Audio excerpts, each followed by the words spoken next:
દહેગામમાં હવસી દેગામા ચોકમાં સમાજના પ્રતિનિધિઓનું સન્માન. પ્રબુદ્ધ સંકલ્પ ફાઉન્ડેશનના અગ્રણીઓના ધારદાર મંતવ્યો.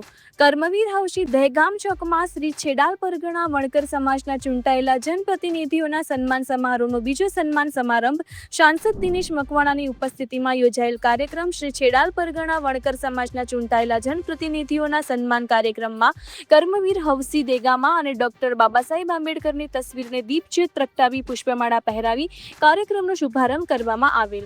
આ કાર્યક્રમમાં ડાયસ બિરાજમાન આમંત્રિત મહેમાન Chandrakantbhai Jadav, Pareshbhai Nandoliya, Shrimati Manishaben Bharatbhai Tirthraj, councillor Ahmedabad Shrimati Hemlataben Manishbhai Shah, councillor Dehgam Shrimati Rinkuben Jigarbhai Rathod, councillor Dehgam Shri Pinakinbhai Natwarbhai Rathod, Dehgam councillor Shrimati Mittalben Rajendrabhai Rathod, Jalundra Mota, Dehgam taluka panchayat ન્યાય સમિતિના ચેરમેન સરપંચ કનુભાઈ પુરબિયા, સલકી ગ્રામ પંચાયત લલિતાબેન મકવાણા, રામનગર ગ્રામ પંચાયત સરપંચને શિલ્ડ આપી સાલ ઓઢાડી જનપ્રતિનિધિઓનું સન્માન કર્યું હતું.